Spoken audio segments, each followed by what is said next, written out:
Like, share and subscribe. How to prevent AIDS.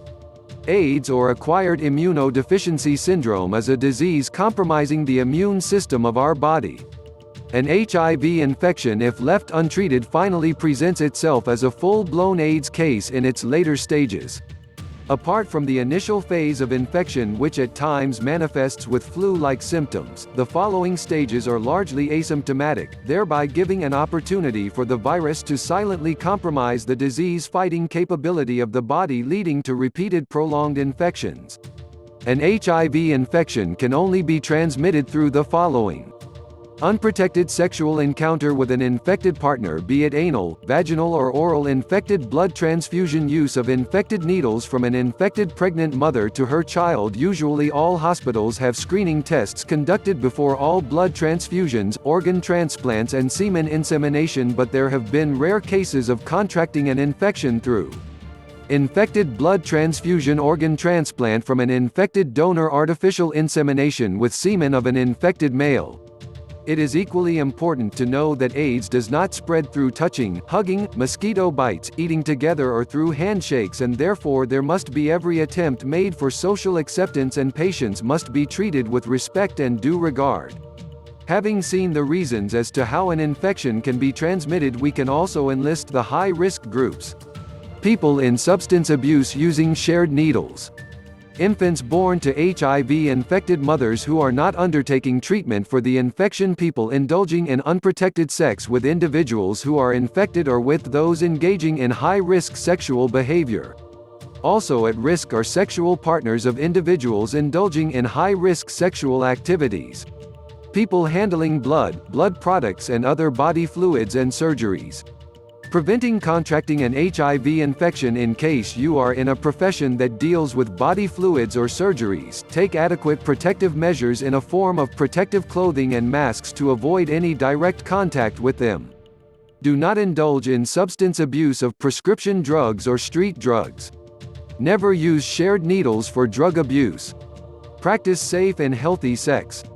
Always use a condom when engaging in sex with an unknown partner or with a partner indulging in high-risk sexual behavior. Infected pregnant women must seek medical advice and counseling and take appropriate treatment to avoid transmission to the unborn child infected. In the event of you suspecting an exposure to HIV, seek immediate medical help. Medical advances have come up with post-exposure prophylaxis (PEP), incorporating an immediate course of antiviral drugs which are believed to reduce chances of infection. AIDS tests can be done anonymously at home. If you want to get tested for HIV/AIDS without letting someone know, then you should try AIDS home test kits. The www.aids-tests.com offers certified AIDS home test kits. The website's main goal is to reduce the spread of AIDS by promoting frequent testing. Preventing AIDS and HIV infection-related weight loss and related symptoms through good nutrition. AIDS has still no cure. Neither is there a special diet for HIV patients. The human immunodeficiency virus that causes the disease seems to be unconquerable. Nevertheless, it is now an established fact that good nutrition can prevent or delay weight loss and other related complications. Added precautions are necessary for asymptomatic HIV-infected individuals because the HIV organism attacks the immune system. The patient gets to be more vulnerable to infections. This includes food poisoning from Salmonella, Shigella, Campylobacter and some other bacteria. People with reduced immunity are naturally more prone to such food-borne infections. Sufficient food intake is important for AIDS patients.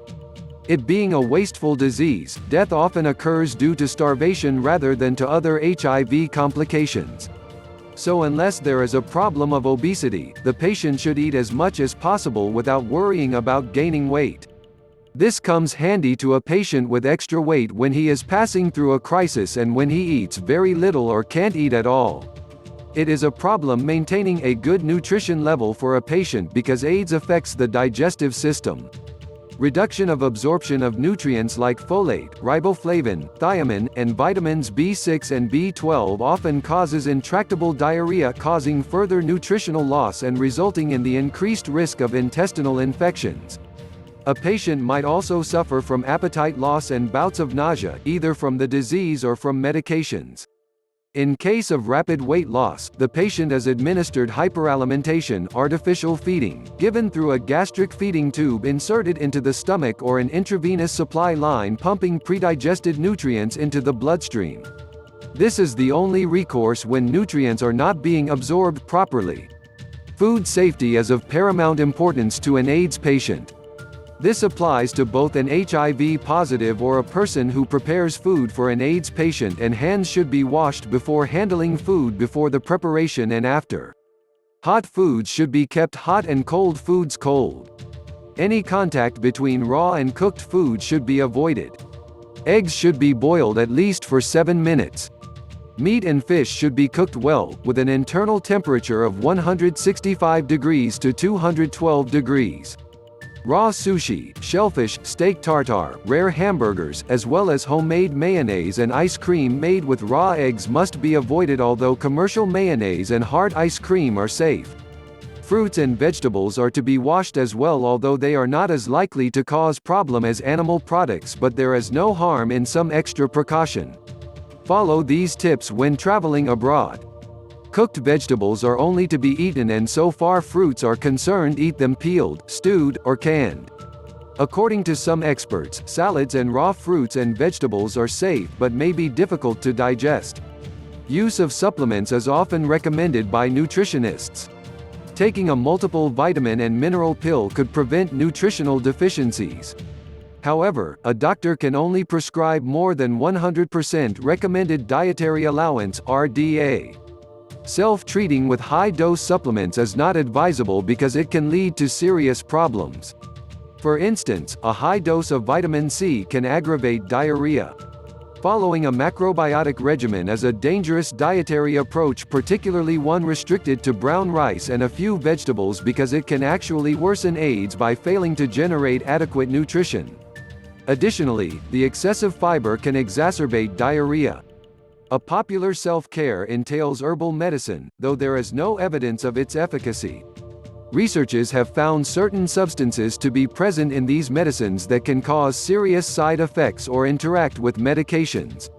Always take professional advice before taking any herbal or other preparation or in self-treatment or alternative medicine. Advice: consume plenty of poultry, nuts, milk, eggs, and other high-protein, high-calorie foods to check muscle and weight loss. Eat a lot of rice, pasta, and other starchy foods, juices, cooked vegetables, and canned or stewed fruits for essential vitamins and minerals. Take small meals through the day. Control whole grain products and fatty foods if they cause diarrhea. Caffeinated drinks like coffee, tea that can cause diarrhea, reducing absorption of some nutrients. Avoid especially shellfish, eggs and meats, raw or undercooked foods. Alcohol, which can aggravate diarrhea and interact with AIDS medications. Practical tips for HIV-infected people. Mouth or throat infections like thrush and ulcers making eating uncomfortable. Eat mashed potatoes and gravy that are easy to swallow. Drink liquids with a straw. Food should be kept at room temperature, as hot foods could prove to be uncomfortable. Increase intake of low-acid beverages like milk or apple juice.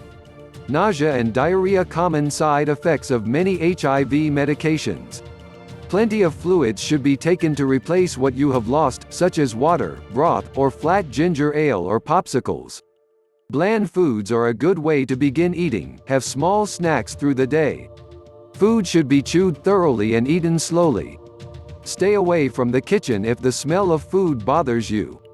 As the diarrhea improves, let non-irritating foods such as chicken, eggs, fish, applesauce, and peanut butter be allowed to the menu. Frequent bouts of diarrhea. Do not consume raw fruits and vegetables and high-fiber foods such as whole grain breads and cereals.